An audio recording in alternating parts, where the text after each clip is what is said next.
Welcome on Moessieurs for the 5th video dedicated to the ANX virtual analog synthesis. Today's topic is on this screen, which is in general pitch, ANX settings, where you have the Unison.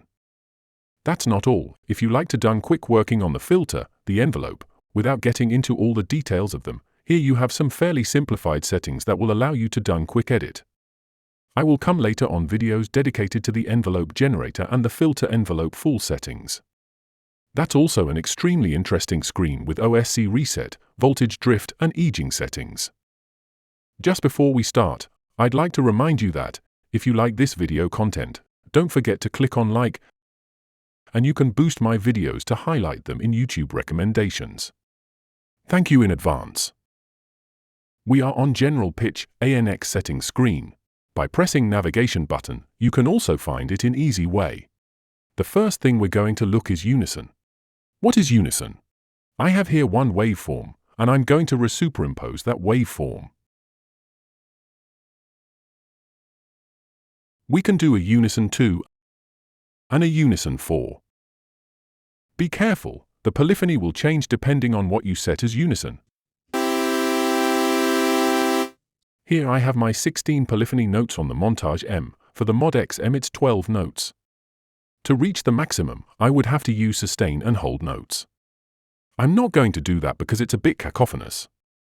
If I set it to Unison 2, it starts to limit the polyphony.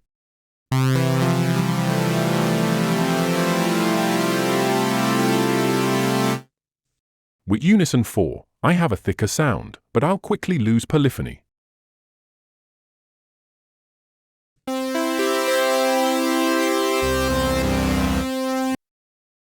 I ran out here.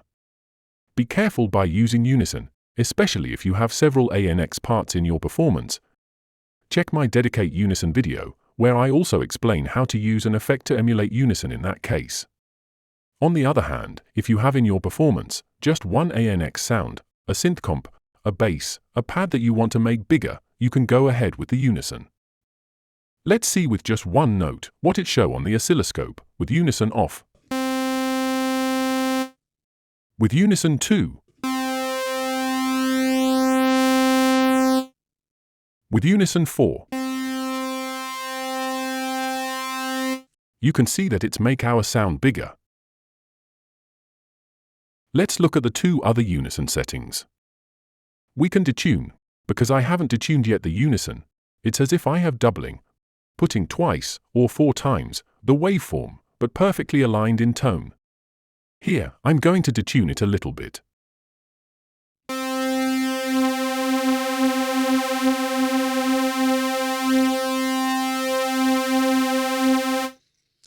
And the spread, you'll see, is really interesting. It's the Unison stereo field.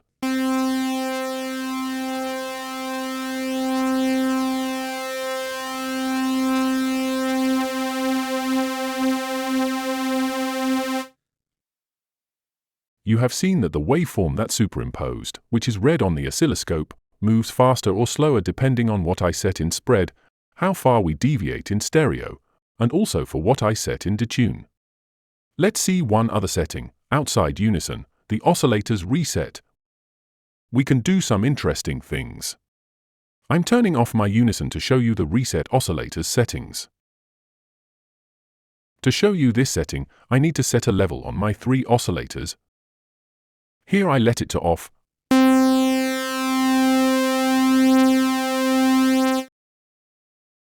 I switch to phase.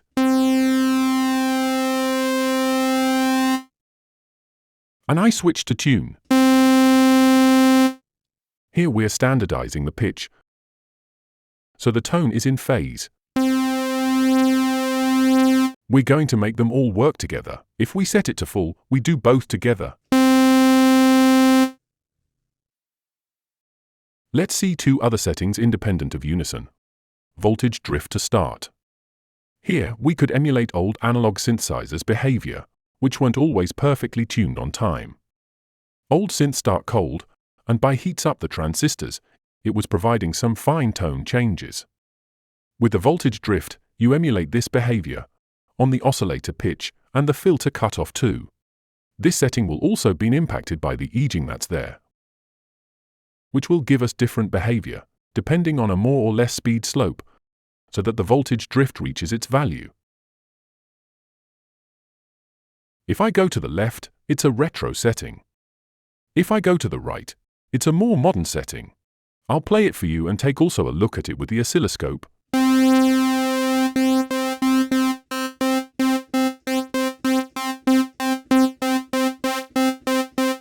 You can hear that it's not exactly the same note in tone even by playing it in repeating way.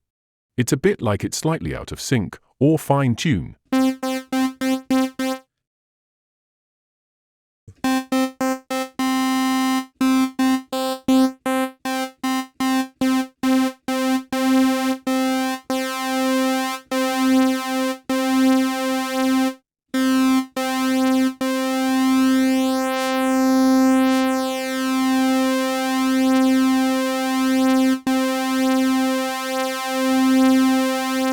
It's all quite subtle, but it's to emulate the vintage synthesizer's smooth tuning as closely as possible.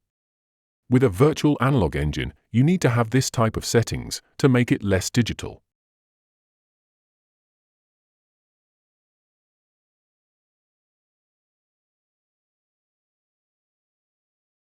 If you don't want to go into the full filter settings screen, you can work on the sound cutoff.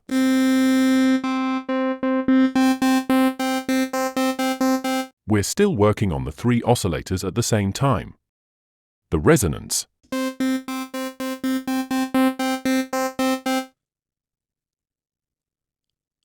and the FEG depth.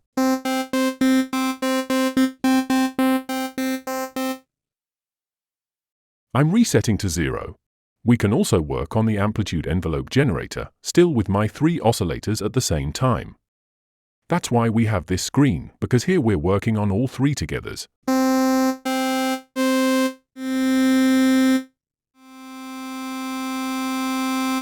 So the attack sound comes in more or less strongly. We can even go into negative values if we need, the decay too. Take in count all those settings for filter and envelope are offsets. In fact, you don't change the value, you are working on a ranges around it.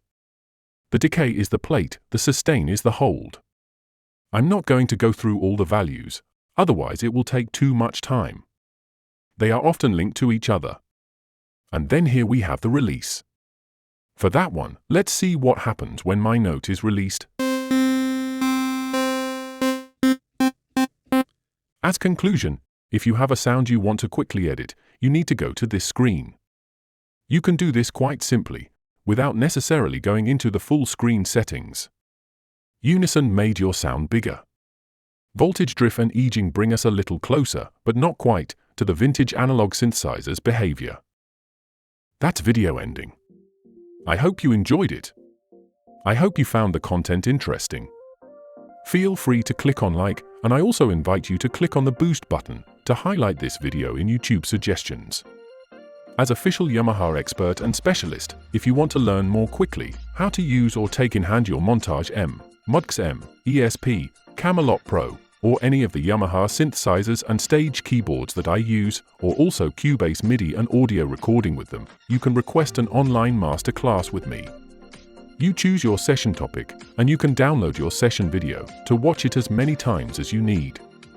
If you are a Moessieurs YouTube community member, you will get 15 minutes extra time for each session. How to become a member? Just sign up on YouTube. It's a monthly subscription of €3, and you'll get more than just the 15 minutes extra time. You'll get to see all my videos in preview, without ads, almost 1 month in advance, as well as my private videos without ads too. Don't hesitate to join the Moessieurs YouTube community. See you soon for a new Moessieurs video.